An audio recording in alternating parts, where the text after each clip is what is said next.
So I wanted to make this video today because there's two things I wanted to talk about, and one of those things is the common misconception that you need to rototill your garden every season. And I'm going to get into talking about that in a minute, but the first thing I want to talk about in this video is actually all the rain we've been having. And that's going to tie into what I'm talking about with rototilling in a minute. I know it sounds kind of weird how I can actually go into that, but it will. Just listen.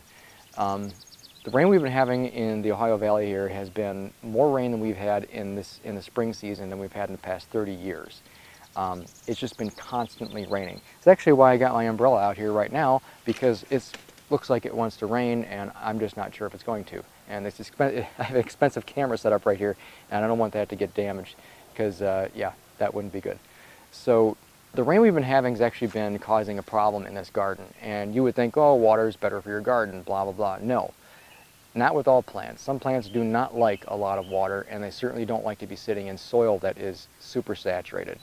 And the watermelon seedlings that I brought out from my basement that I started, and I planted them in the garden here on Memorial Day, after about a week they started looking really, really bad because we've just been having rain pretty much every day.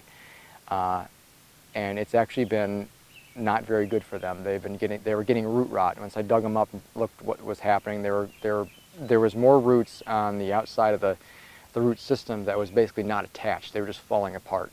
So the roots were basically rotting away. And you would think that in a raised bed, you would think there's plenty of drainage. Well, not really. I mean, you have a top covering like leaves or mulch or anything like that. It also helps hold in the moisture, so it's actually making it worse. In most cases, you want the top covering on there, but we've had so much rain that it's actually been counterintuitive. So I took my seedlings out from the basement, the backup seedlings, the other half that I did not plant, and I put them back out, and I put them in the garden here because when you have a plant that takes all season to grow, you always want to have a backup plant. So if you don't, you're pretty much screwed for the rest of the season because you're not going to have enough time to grow it. So I always have backups. So I brought the backups out from the basement, planted them in, but before I did that, I didn't have a mound of soil. Normally you want to plant watermelon seedlings up on a mound, and I didn't have a mound here because I moved my banana plant out from the garden last season, and the soil that came out with the root ball I had to backfill. So I took the center of my garden, which was raised up, and then filled in that divot. And I figured by planting the seedlings in the center of the garden this year, it wouldn't really be a big deal. Normally, in a normal case, it wouldn't really matter because normally you don't have this much rain. So what I did is I went to the store and I got some ProMix. ProMix is an excellent soil. I've had nothing but good things anytime I've grown something in ProMix. And not just because of what's in the soil and how it's mixed with other stuff, but the mycorrhizal fungi that's in there is extremely important to the soil structure. Well, not the soil structure, but we're going to talk about that in a minute, but the soil makeup. In all soils, anytime you grow something, you want the fungi in there. The mycorrhizal fungi is actually a symbiote. It attaches itself to the roots of the plant, and it basically offers an exchange of service. It feeds out the sugars, and in turn, it actually transports nutrients to the plant. It kind of acts like a secondary root system in a sense. But I'm not going to talk about too much as far as that goes. There is actually a really, really good video on that on another channel. I'm going to link right up here for you guys. Just click that link to watch that video on how important having a top cover is in your soil and how important fungi is in your soil, how it basically makes the soil come alive and how things grow in it better. You want to have that symbiotic relationship with roots, and if you don't have a living root in the ground all the time and you don't have top covering for fungi to grow in, it's just not going to happen, and your soil is not going to be very good to grow in. So now I'm going to talk about why rototilling your garden every single season is not a good idea. And in fact, you don't really need a rototill at all. And that video I linked here is going to talk about that as well.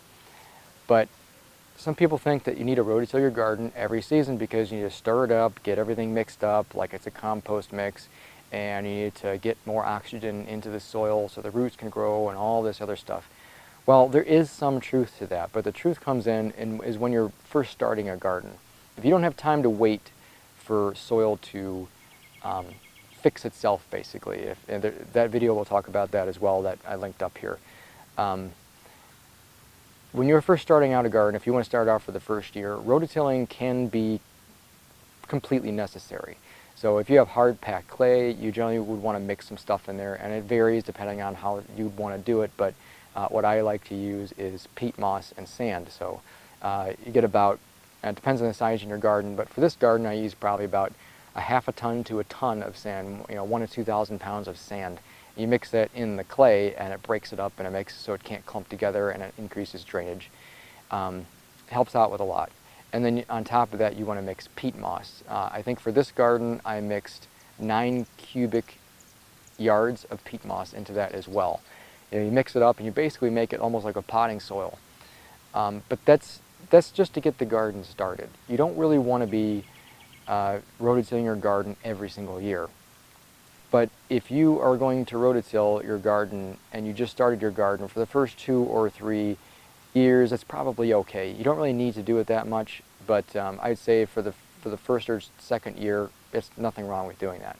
But after that, if you just layer on top of with either leaves like this, leaves that are chopped up from your lawnmower or from a leaf vac, wood chipper type thing, if you get that all chopped up and you put that on top of your garden, or if you just use grass clippings, anything like that, any kind of top covering, that's all you really need to do.